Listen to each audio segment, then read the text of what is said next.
Hello అండి. అందరూ ఎలా ఉన్నారు? నేను ఇంకొక రెసిపీతో మీ ముందుకొచ్చేసాను. ఈరోజొచ్చేసి నేను పీజీలో మంచిగా సేమియా తినాలనిపించింది స్వీట్‌గా అని చెప్పేసి, మా రూమ్‌మేట్స్ కోసం అని చెప్పి నేను సేమియా అయితే ప్రిపేర్ చేస్తున్నాను. దీనికి ముందుగా సేమియాని తీసుకొని రోస్ట్ చేసుకున్నానండి. యాక్చువల్‌గా అయితే రోస్ట్ చేసిన ప్యాకెట్స్ కూడా ఉంటాయి. బట్ నేను డైరెక్ట్‌గానే రోస్ట్ చేసుకున్నాను. అది బాక్స్‌లోకి తీసి పెట్టుకొని ఇప్పుడైతే నేను జీడిపప్పును వేయించుకుంటున్నాను. సో, నేను ఇందులో కొంచెం ఘీ యాడ్ చేసుకున్నానండి. రూ. 10 ప్యాకెట్స్ దొరుకుతాయి కదా! సో, అది డైరెక్ట్‌గా యాడ్ చేశాను. ఇందులో నేను ఓన్లీ జీడిపప్పుని యాడ్ చేస్తున్నాను. సో, నాకు అదొక్కటే అవైలబుల్‌గా ఉంది అప్పటికప్పుడు. సో, అందుకని అదొక్కటే యాడ్ చేశాను.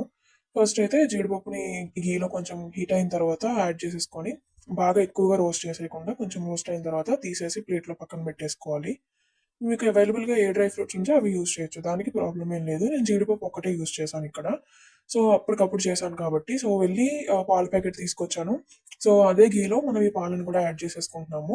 సో, ఈ పాలొచ్చేసి మాకిక్కడ నందిని మిల్క్ దొరుకుతుంది. బావుంటుంది అది క్రీమీగా. ఎక్కువ చిక్కగా ఉంటాయన్నమాట పాలు. సో, అందుకని అది తీసుకున్నాను. ఎక్కువ చిక్కగా ఏదుంటుందో అవైలబిలిటీలో ఆ పాల ప్యాకెట్ తీసుకుంటే మనం మళ్ళీ ఎక్కువ సేపు ఉడికించాల్సిన అవసరం ఉండదు. ఈ పాల ప్యాకెట్ అయితే యాడ్ చేసేసాను. ఒక 5 మినిట్స్ వరకు పాలనైతే నార్మల్‌గానే మరిగించానండి ఇలా. సో, పాలు ఏంటి అంటే ఎంత చిక్కగా ఉన్నా కూడా కొంచెం మరిగితే ఇంకా బావుంటుంది కదా టేస్ట్. ఆ తర్వాత సేమియా యాడ్ చేసుకుంటే చిక్కబడుతుంది బాగా. సో, ఇందులోకి నేను ఉత్తి పాలు ఒకటే కాకుండా ఒక హాఫ్ గ్లాస్ వాటర్ కూడా యాడ్ చేశాననమాట. ఎందుకంటే ఇది మరిగిన తర్వాత పచ్చి వాసన పోతుంది. At the same time normal milk consistency వస్తుంది. ఒక 5 మినిట్స్ తర్వాత పాలు మరిగింది. ఈ తర్వాత నేను ఇందులో ఆల్రెడీ రోస్ట్ చేసి పెట్టుకున్న సేమియాని యాడ్ చేశాను.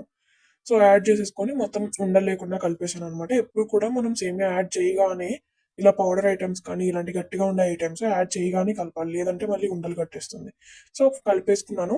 ఒక 10-15 మినిట్స్ తర్వాత లో ఫ్లేమ్‌లో వదిలేసాను. చూసిన తర్వాత ఇలా బాగా ఉడికిందనమాట సేమియా అనేది. సో, ఇలా ఉడికింది. కాకపోతే బాగా చిక్కగా అయిపోయింది. బట్ ఇందులో నేను ఒక 2 యాలకులనైతే యాడ్ చేశాను. ఇంత చిక్కగా అయింది కదా అని చెప్పేసి ఒక హాఫ్ గ్లాస్ వాటర్ అయితే యాడ్ చేసుకున్నాను. యాడ్ చేసుకొని కొంచెం యాలకుల ఫ్లేవర్ పట్టడానికి ఒక 2 మినిట్స్ వరకు వదిలేసాననమాట.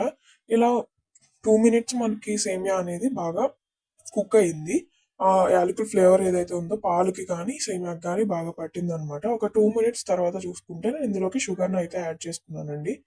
సో, ఈ వాటర్‌ని కూడా యాడ్ చేశాను కదా! బాగా వాటర్ మనం ఎక్కువ యాడ్ చేసేసుకున్నాము, ఎక్కువ పలచగా అయిపోతుందేమో అని ఏమి ఉండదు. ఎందుకంటే మనం ఎంత వాటర్ యాడ్ చేసినా అలా లో ఫ్లేమ్‌లో పెట్టేసి వదిలేసామనుకోండి ఎంత అదైనా కూడా సేమియా పీల్చుకుంటుంది.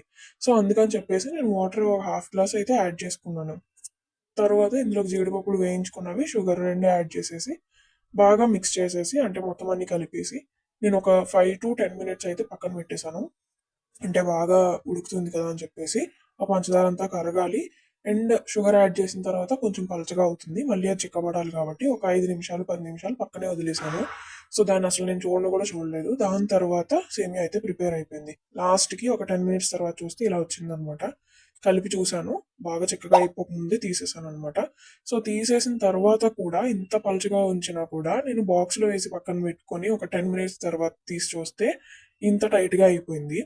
అంటే పైకి మూత పెట్టేయడం వల్ల ఇలా టైట్‌గా అనిపించింది. బట్ ఒకసారి మొత్తం అంతా స్పూన్‌తో కలుపుతా ఉంటే నార్మల్‌గా డైలీ మనం తింటాం కదా! సేమియా నార్మల్‌గా ఆ కన్సిస్టెన్సీ‌కి వచ్చేసిందనమాట. సో, పర్ఫెక్ట్‌గా సేమియా అయితే ప్రిపేర్ అయిపోయింది. పీజీలో ఉన్నా కూడా అప్పుడప్పుడు చిన్న చిన్న వంటలు చేసుకోవడం అనేది చాలా హ్యాపీగా అనిపిస్తుంది. సో, తినాలనిపించినయి ఇలా చిన్నగా చేసుకొని తినేయొచ్చు.